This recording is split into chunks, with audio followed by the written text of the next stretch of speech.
Ja, herzlich willkommen, liebe YouTube-Freunde, liebe Cargoldt-Freunde.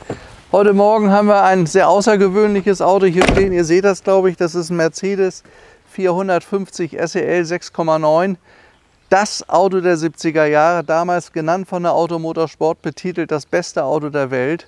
Und wir werden heute mal einen Film machen, wir gehen auch mal auf die Autobahn, weil das ist ein Wagen für die Autobahn. Das ist der absolute Vorstands-Mercedes gewesen. Zu der Zeit war BMW auch kein richtiger Konkurrent für Mercedes. Da war Daimler-Benz einfach die Nummer 1. Und das ist hier so ein 6,9er. Der ist also wirklich toll im Zustand und soll erst 65.000 Kilometer gelaufen haben. Und wenn ich mir das gesamte Interieur angucke, zeigen wir euch später, der Wagen ist wirklich absolut neuwertig. So, also los geht's. Bewegen wir mal unser tolles Auto.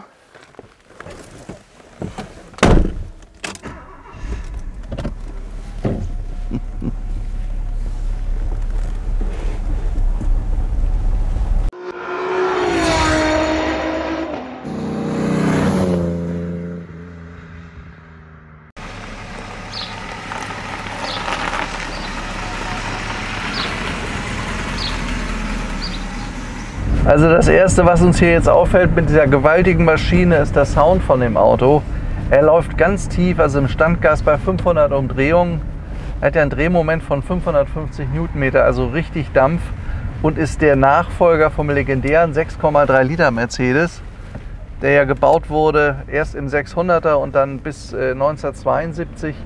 Und ab 1972 gab es dann die Baureihe 116 und das gipfelte dann hier halt in diesem Spitzenmodell, wo man praktisch den Motor M100, so hieß der M600er Mercedes bzw. M63, entsprechend aufgebohrt hat. Und dabei kam dann heraus, mach mal zu, das zieht hier ein bisschen, dabei kam dann heraus diese absolut tolle 6,9 Liter Maschine.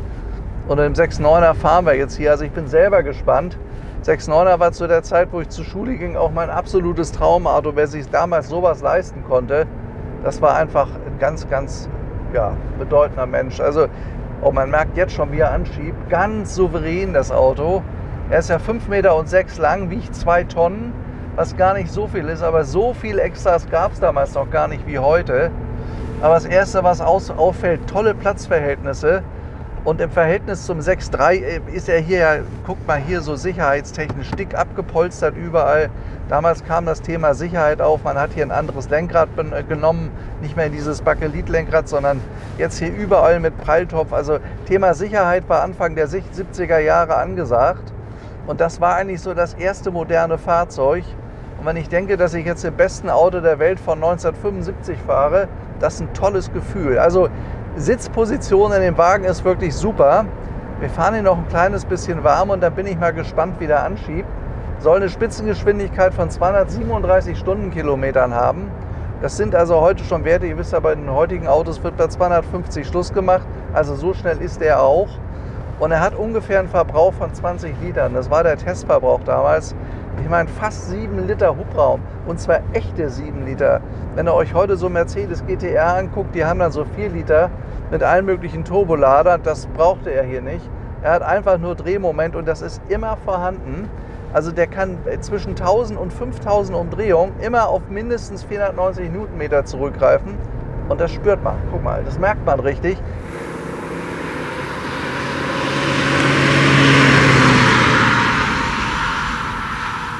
Kein Turboloch, gar nichts. Und durch diese hydropneumatische Federung, das hat man dann also hier gemacht, ähnlich wie die Firma Citroën. Man ist von der Luftfederung weggegangen beim 6.3er, weil die Autos liegen gerne mal auf dem Bauch, wenn dann da Risse drin waren in den Luftbälgen. Das hat er hier nicht. Aber ich kann schon mal sagen, dass diese große, schwere Limousine schwebt praktisch über die Straße. Ist ein tolles Fahrerlebnis.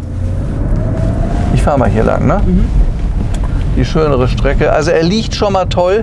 Er ist ganz einfach so, dass diese Hydropneumatik, also auch die Karosse immer in einer ebenen Position gelassen hat. Also so Wankbewegungen und so sind so weitgehend ausgespart geblieben.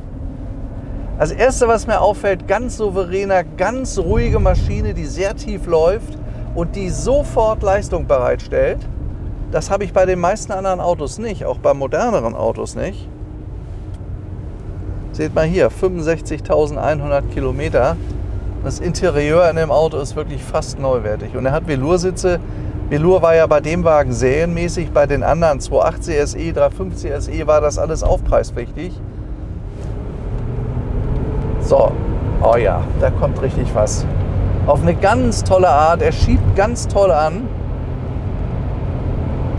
Da fährt er wirklich toll. Also das muss ich sagen, das ist ein ganz neues Fahrgefühl. Ich habe zwar 6.9er schon 2 Stück verkauft, aber so richtige Reisen haben wir mit so einem 6.9er noch nicht gemacht, immer mal so um die Hausecken gefahren. Aber mit dem fahren wir jetzt mal richtig. Und ich möchte einfach mal sehen, was so ein Wagen wirklich bringt. Aber hier so aufs Erste muss ich sagen, bin ich schon mal wirklich begeistert. Er hat eine gute Ausstattung. Er hat hier vorne Sitzheizung. Das waren damals noch so Orangentasten.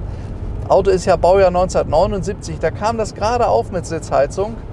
ABS hat er leider nicht, obwohl es das 1979 gegeben hätte. Der Wagen ist ja gebaut worden von 1975 bis 1980. Dann war Schluss. Dann kam die Baureihe W126 und da haben wir übrigens auch das Spitzenmodell, das werden wir gleich im Anschluss daran bringen. Das ist ein Mercedes 560 SEC, haben also dann praktisch die nächste Generation von so einem Wagen. Dann bin ich ja mal gespannt, wie der sich im Vergleich fährt. Also was mir dieser Wagen hier absolut vermittelt, ist die absolute Souveränität. Ist ein ganz souveränes Auto. Wie er liegt, er ist total leise übrigens auch, überhaupt nicht laut, völlig unaufgeregt. Tja, das beste Auto der Welt in den 70ern. Toller Wagen. Also wirklich, er schwebt über die Straße und man spürt, dass der nicht viel gelaufen hat, der Wagen. Man sieht das hier überall, da ist nichts abbenutzt. Hier sind übrigens die 4 elektrischen Fensterheber. Hier ist die Warmblickanlage ganz groß, konnte man sofort finden, finde ich heute nicht bei manchen Autos. Hier vorne ist die Klimaanlage, die war damals auch serienmäßig bei dem Wagen. Gibt ja von dem Auto diverse Autos aus den USA, aber das ist hier kein USA-Auto, der ist in Mannheim erst ausgeliefert.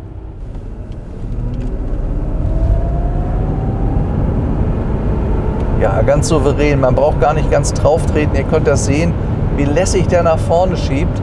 Auto hat übrigens nur eine 3-Gang-Automatik, das könnt ihr an den Strichen hier vorne sehen. Der erste Gang ist bei knapp über 100, der zweite fuhr bis 170 und der dritte halt eben fast bis zum Anschlag. Nur der 6.9er hatte 260 Kilometer Tacho, wie ihr da sehen könnt. Normalerweise waren die Tacho bis 240.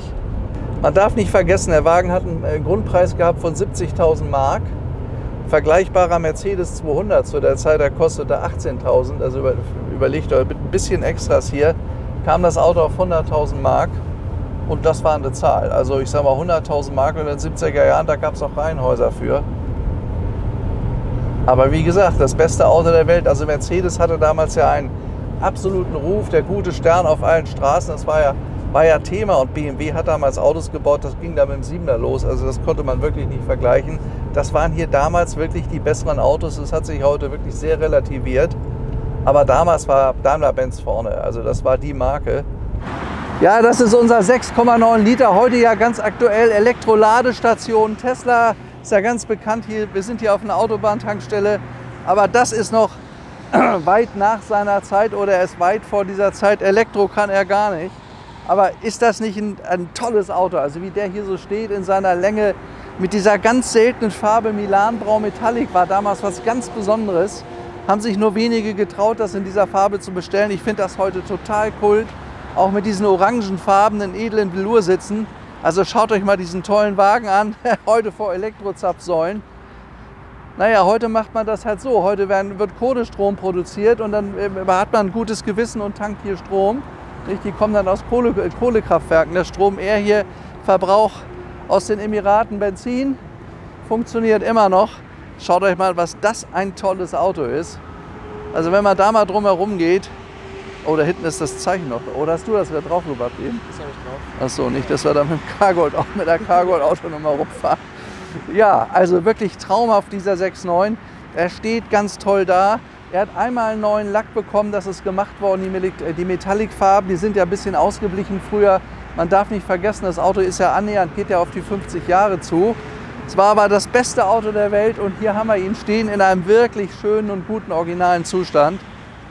Und ich will jetzt gleich mal schauen, was er so bringt auf der Autobahn. Ob wir jetzt Vollgas fahren können, weiß ich nicht. Ist doch relativ viel Reiseverkehr heute, aber wir versuchen das mal. Oh ja, Klimaanlage funktioniert, kann ich euch bestätigen. Hab ich eben angemacht. Wie gesagt, Klima war seinerzeit serienmäßig hier vorne. Der Wagen hat Wurzelholz, ist alles sehr, sehr gepflegt, da ist nichts kaputt an dem Auto. So, also man merkt sofort, wie souverän er anschiebt. Also das Tollste an dem Auto finde ich, wie souverän er fährt. Völlig unaufgeregt. Wobei man sagen muss, etwas mehr Windgeräusche als ganz moderne Autos hat er.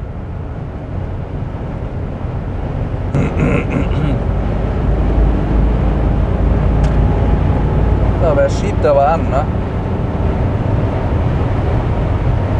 Aber nur Lastwagen, Baustelle, naja.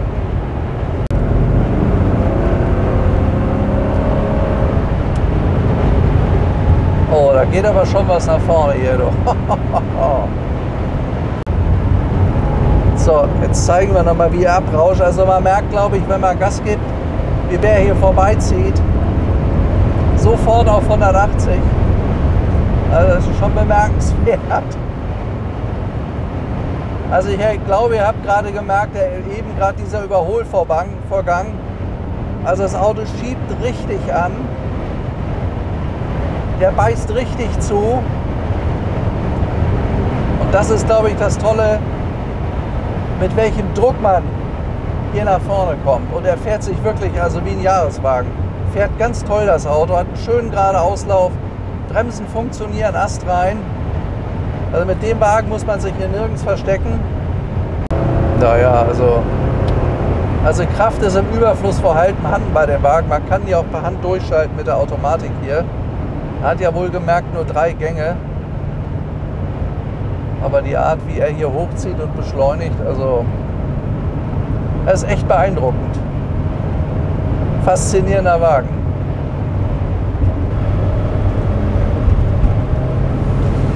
Ja, also im Jahr 1979 war man mit dem Auto sicherlich König der Straße. Heute fahren einem solche dicken Kisten vor die Nase, da mit Fahrrädern hinten drauf. Naja, also gut, das ist eben jetzt leider so. Wir sind jetzt mal auf die Autobahn gefahren, um euch mal zu zeigen, dass selbst Autos, die 50 Jahre alt sind, echt mithalten können. Ja, seinerzeit hat man auf diese Art und Weise hinten im Fond gesessen. Und das war natürlich auch ein reiner Chauffeurswagen 1979. Schaut euch mal diese wirklich tollen Veloursitze an. Also ich glaube, dass der Wagen nie groß in der Sonne gewesen ist. Das ist alles neuwertig, original Daimler-Benz. Das ist auch nicht neu bezogen oder so. Der hat noch die ersten Teppiche, als ob da kaum jemand hinten drin gesessen hat. Der hat die ersten Veloursitze, die auch nicht ausgeblichen sind. Und schaut mal hier, das hat man im Vergleich zum Vorgänger, das war die Baureihe 108, das war die Baureihe hier 116, völlig verändert. Diese ganzen Sicherheitsmaßnahmen, die man hier gemacht hat, alles dicker gemacht. Also wenn es mal wirklich zu einem schweren Unfall kam, war man hier wirklich tatsächlich deutlich sicherer in dem Wagen unterwegs als in den Vorgängerfahrzeugen. Und man hatte Platz. Der Wagen war ja einiges über 5 Meter lang, hatte hinten auch beide Kopfstützen, also Auto hat 4 Kopfstützen. Hier die Mittelarmlehmung. Ich kann euch sagen, man sitzt hier wirklich absolut bequem. Und erinnert mich so an die Bundesbahnabteile seiner Zeit. Die haben ja ähnlich ausgesehen, wenn ihr erste Klasse gefahren seid. Aber wirklich ein tolles Auto. Und technisch, Fensterheber hier vorne, Aschenbecher hier an der Seite in den Türen. Nur was man hier nicht mehr groß verarbeitet hat, war Wurzelholz oder Edelholz. In den Vorgängerfahrzeugen war das ja noch der Fall. Das hat man hier alles geändert. Sogenannte Sicherheitsvorkehrungen, Sicherheitsmaßnahmen. Ja, aber es war auch ein sicheres Auto. Und wenn man 6.3 mal gefahren ist und diesen, da ist ein Riesenunterschied. Der 6.3 hat zwar diesen Riesenbums, dieses irre Drehmoment, aber danach kam nicht mehr viel und war auch relativ rumpelig und laut, und das ist er hier nicht. Also man kann sagen, er ist wirklich seidenweich. Oder kommt ein Auto oder, naja. Er ist wirklich seidenweich. Und er fährt wirklich vorzüglich. Ein Auto kann wirklich, der hatte ja Vollausstattung. Ob er damals das Telefon geordert hat, das weiß ich nicht. Kostete ja 13.000 Mark. Aber schaut mal hier rein. Also der Zustand von dem Wagen, der ist wirklich ganz, ganz toll. Es gibt ganz wenige so gut erhaltene 6.9er. Und dann auch in dieser Farbe, die ich absolut klasse finde. Das Einzige, was uns aufgefallen ist, das muss ich euch mal zeigen. Möglicherweise hat er hier vorne links einen kleinen Unfall gehabt. Und zwar, nur wenn man genau hinguckt, hier ist das alles richtig, aber hier vorne, das muss man, glaube ich, perfekt reparieren. Das ist schon mal repariert worden, das sieht man. aber eben nicht hundertprozentig. Vielleicht hat er da einen kleinen Schaden gehabt. Möglicherweise. Ansonsten sitzt und passt alles bei dem Auto. Übrigens, ganz interessant, das Schiebedach war damals ein Extra und unser Auto hat glücklicherweise ein Schiebedach, das könnt ihr sehen hier oben. Und er ist auch vernünftig lackiert worden. Das ist irgendwann mal gemacht worden. Er hat Fuchsfäden, hat die richtigen Räder drauf, die Michelin-Reifen, die relativ teuer sind. Viele machen sich heute günstige Reifen drauf, was ein bisschen schade ist. So, jetzt zeige ich euch mal die 7-Liter-Maschine, weil das ist wirklich ein Gedicht.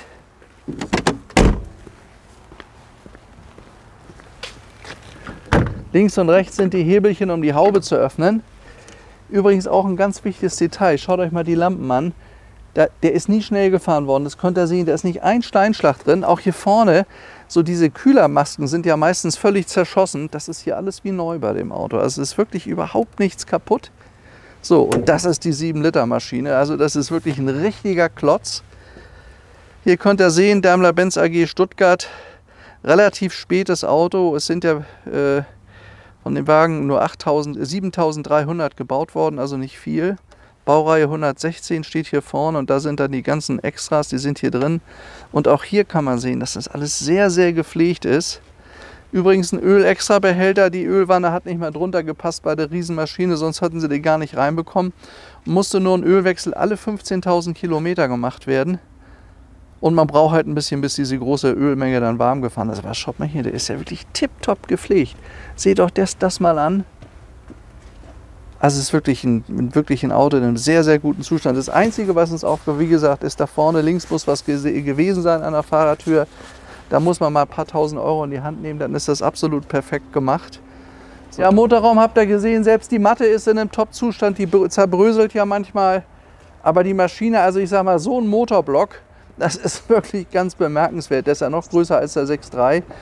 Übrigens zum ersten Mal mit der Carjetronic versehen. Das war hier auch eine neue Erfindung. Damals gab es noch die normalen Einspritzanlagen. Das hatte man hier geändert. Also ein ziemlich modernes Fahrzeug. Grüß Gott. Haube ist zu. Total elegante S-Klasse. Und der sieht heute, er fällt auf im Straßenverkehr. Weil solche Autos sind wenig geworden. Die meisten sind entweder schlecht gepflegt, vergammelt oder schlecht wieder neu aufgearbeitet worden. Und es geht da nichts über einen weitgehend originalen Wagen. Also der wirklich gut da steht. Die Stoßstangen sitzen wie am ersten Tag. Die Türen sind alle perfekt. Er ist gut lackiert worden. Matching Numbers, Matching Colors. Innen ist er wirklich neuwertig. Und ich möchte euch noch mal kurz einen Blick in den Kofferraum, weil auch daran kann man erkennen, schaut mal hier, das ist alles noch original. Das sind die Original-Gummimatten, also auch da, als ob da niemals ein Koffer drin gewesen ist. Hier, das sind die Original-Aufkleber noch. Schaut euch das mal an, das ist ja fast neuwertig in dem Auto. Also ich glaube, dass der nur ganz gering im Einsatz gewesen ist. Das ist gut möglich. Das müssen wir recherchieren, dass er auch lange in der Sammlung gestanden hat. Das wissen wir nicht genau. Aber im Winter, glaube ich, ist er nicht bewegt worden, sonst würde er nicht so aussehen. Tja. Ja, dadurch, dass es von dem Wagen ja nur 7.000 gebaute Exemplare gibt und die Autos also wirklich im Langstreckeneinsatz waren, gehe ich mal davon aus, dass so viele gute überhaupt nicht mehr auf den Straßen sind. Ich glaube, das ist eine wirkliche Rarität. Die Autos kann man heute noch für unter 100.000 Euro kaufen, wenn sie wirklich gut sind. Ich habe aber auch schon einige Preise mit einigen Beträgen über 100.000 gelesen.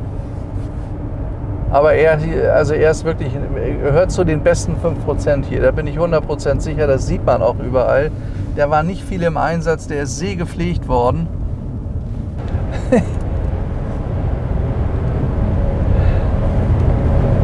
Ja, Probefahrt am Irschenberg kann man ja leider nur im Sommer machen, sowas ohne Salz.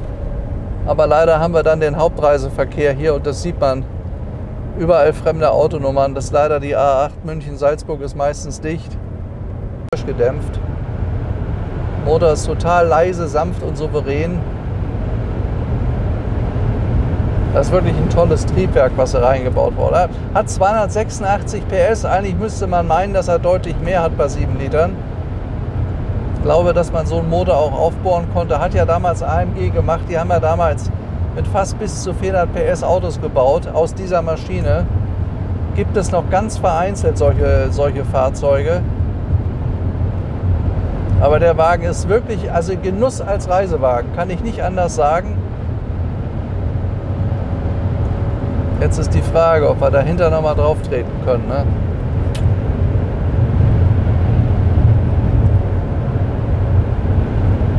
Kufstein, Staugefahr, LKW, Blockabfertigung. Ja, er schiebt also auch über 180 voll an.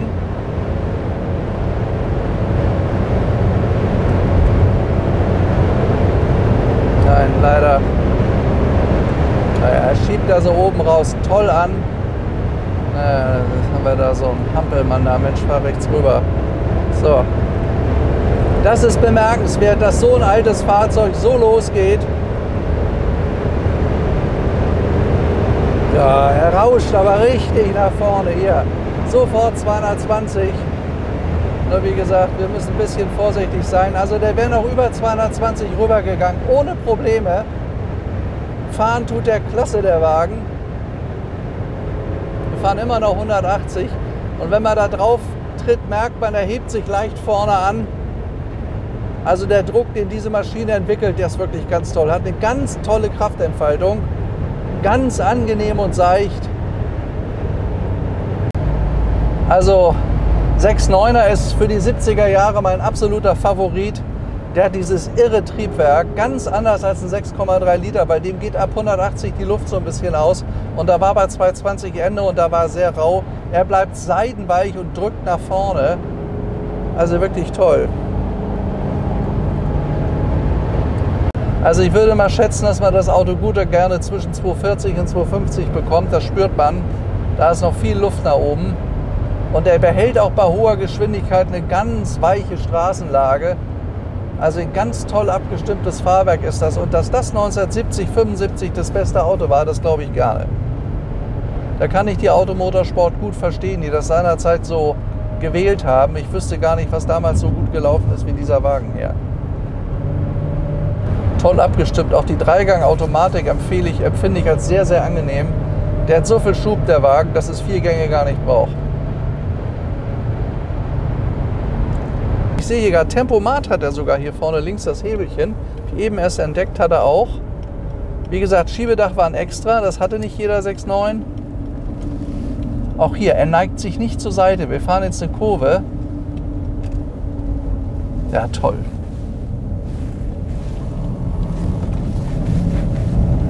Wie elegant, hast du gemerkt, da hoppeln andere Autos drüber. Da geht er ganz leise, ganz leicht drüber. Also Federungskomfort bei dem Auto ist erste Klasse. Erste Klasse. Das war also technisch auch, das merkt man, ein ganz großer Wurf von Mercedes. Vor allen Dingen, weil der noch in so einem guten Zustand ist. Ne? Also den haben wir jetzt wirklich ausgiebig Probe gefahren. Ich schätze mal 80 Kilometer. Da könnt ihr euch reinsetzen, eine 1000 Kilometer Reise machen und ihr kommt ganz entspannt an. Schau mal, jetzt geht das hier einen Berg hoch. Oh, da schiebt er ab hier. Herrlich, ganz steil geht das hier hoch. Also wirklich toll. Tolles Auto. Tolle Maschine. Tolle Maschine. Also so eine Art der Kraftentfaltung, so aus der Tiefe geschöpft, kenne ich sonst nur beim 77er Mercedes. Der hat so das ähnliche Gespür mir vermittelt. Aber es geht eben nichts über Hubraum außer Hubraum. Das ist einfach entscheidend beim Auto. Auch wie lässig der hier auf Landstraßen fährt, auf Kurven. Der neigt sich überhaupt nicht zur Seite durch die Hydropneumatik. Also eine ganz tolle Lösung. Bodenwellen merkt man kaum mit dem Auto. Ne, spürt man gar nicht. Ganz leichte Servolenkung auch. Gewicht des Autos nicht spürbar. Hat einen tollen geraden Auslauf. Gut, aber er verbraucht Benzin, das ist sichtbar. Ne? Das geht also eilig nach unten. Hatten wir, als wir das. Ja, 3/4, jetzt haben wir fast halb. Ja, mein Gott, also. Naja, aber bei dem Auto ist das so gewesen. Wer Eigentümer eines 6.9ers war, wenn er leer ist, wird er voll gemacht. Und ich glaube, da hat man sich nicht überlegt, wie viel Sprit so ein Auto verbraucht und was das kostet. Das war auch hier gar nicht Maßgabe der Dinge. Das waren ja meistens Konzernlenker, die so einen Wagen fahren durften. Und da musste man gut reisen können, bequem reisen, gut ankommen. Und das tut man mit dem Auto. Kann ich also wirklich bestätigen. Ganz bequemes Fahrzeug. Macht also mir auch total Spaß zu fahren. Auto ist klasse. Ja, hier haben wir nochmal unseren 6,9 Liter Mercedes bei schönstem Wetter Auf dem Heckdeckel, das hat ja nicht jeder drauf gemacht. In Deutschland ist das so ein bisschen eine Neidgesellschaft. Bei uns ist es hinten drauf 6.9, heißt 6834 echte Kubik. Dann hier vorne der dicke Stern, der breite Zuziehgriff für den Deckel. Hier auch alles aus Chrom, also auch noch sehr, sehr hochwertig gemacht. Die schönen Gummistoßstangen, die gab es damals noch mit Gummi eingelassen mit Chrom. Dann die geriffelten Rücklichter damals aus Verschmutzungsgründen. Das war damals der neueste Schrei, hatte man seit 1973. Und es war halt ein Mercedes 450 SEL. Bis dato war ja der 415 mit der 4,5 Liter Maschine und 225 PS das stärkste Auto. Und wie gesagt, dieser der 6.9, der kam dann danach. Ja, Stereoanlage hat er hier hinten, das gab es damals auch schon, das konnte ihr an den Lautsprechern sehen. Aber auch hier hinten ist alles original neuwertig, da ist nichts kaputt. Er hat eine heizbare Heckscheibe, er hat auch Sitzgurte hinten hier, das könnt ihr sehen. Und wenn man da eingestiegen ist, ist es wirklich neuwertig, da war auch genügend Platz. Die Einstiege sind neuwertig, also das ist wirklich ein Auto vom Pflegezustand, ist der exzellent. Auch die Netze hinten, da konnte man dann so Karten und sowas reintun. Gab ja noch kein Navi zu der Zeit. Auch hier, da ist nichts abgegriffen, nichts zerstört. Ist alles original Auslieferungszustand. Und das ist bei so einem Auto relativ selten. Es gibt relativ viele verfuschte 6.9. Und wenn da dann die Technik kaputt geht, das kostet sehr, sehr viel Geld. Und das, was ich jetzt auf der Testfahrt, die waren jetzt, wir sind über 80 Kilometer gefahren, der läuft klasse, der Wagen. Also würde ich jetzt mal den Koffer reintun, fahre nach Italien und habe Freude. Und habe aber dann so einen tollen originalen 6,9 Liter, der auch hier, finde ich, wie ich meine, wunderbar an die bayerische Landschaft passt. Schaut mal, wie schön die Originale, dieses Milan-Braun Metallic auch glitzert in der Sonne. Also ein toller Wurf, passend für den Wagen, absolut passend. Stoßstangen sind gerade, er ist nirgends gegengefahren. Wie gesagt, vorne links an der Tür, da muss eine Kleinigkeit mal gewesen sein. Aber sonst ist das Auto ein absolutes Gedicht. Und wenn man einen hochwertigen Klassiker für unter 100.000 Euro kaufen möchte, ist das hier die richtige Wahl. Ihr könnt ganz sicher sein, wenn die Qualität erhalten bleibt bei dem Auto und der Nächste, der ihn jetzt erwirbt, sich immer darum kümmert, kein Euro Wertverlust bei dem Auto. Bin ich 100% sicher. Es ist und bleibt ein 6.9, ein deutsches Auto und fast im Auslieferungszustand. Echt eine Empfehlung von mir. Ja, Fazit. Also Fazit kann ich klar sagen, wirklich das beste Auto der Welt. Man merkt bis heute, dass das ein ganz luxuriöses Gefährt ist. Stärkste Unebenheit, wir fahren hier gerade so eine alte Panzerstraße runter, geht da ganz sanft rüber. Bei hoher Geschwindigkeit bis 200, die sind wir eben gefahren. Auto hat man toll im Griff, der liegt ganz satt auf der Straße. Bodenwellen merkt man so gut wie gar nicht. Und hat was Rolls-Royce-mäßiges, nur die waren einfach technisch vom Motor und von allem besser als Rolls-Royce. Und dass das 1975 das beste Auto der Welt war, Wagen ist nur 4 Jahre lang gebaut worden, also kann ich voll bestätigen. Und wir können es auch deshalb sagen, weil wir jetzt 90 Kilometer fast gefahren sind. Also Wagen liegt toll auf der Straße. Leute schauen zweimal hin, das merkt man auch.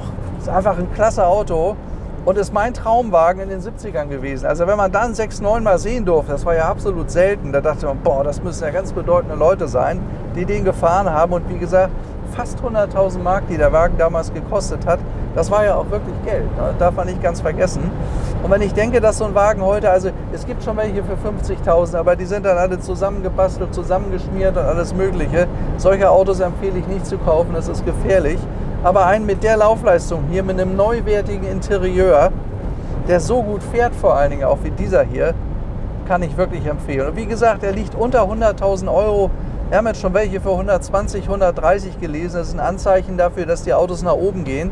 Und so ein Auto voll restauriert möchte ich gar nicht haben, weil der riecht dann nicht mehr so, der hat dieses schöne alte Velour nicht mehr, was wir hier haben, dieses schöne originale Wurzelholz, man sieht hier drin, der war noch nicht auseinander. Übrigens, das hier vorne ist dunkelbraun, also ganz fein angepasst zu dem schönen Teppichboden auch, der ist auch neuwertig und original.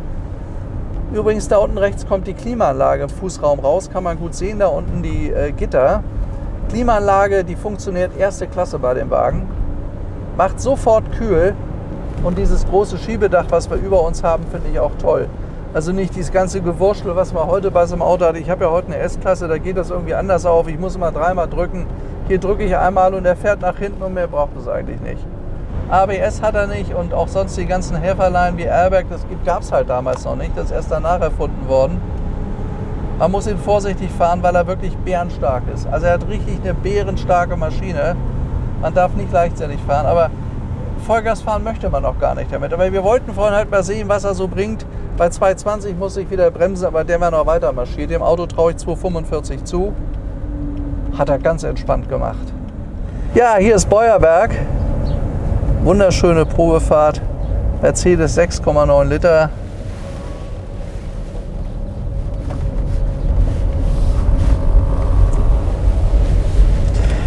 Ja, liebe YouTube-Freunde, liebe Freunde unseres Hauses Cargold, ich möchte mich von euch verabschieden.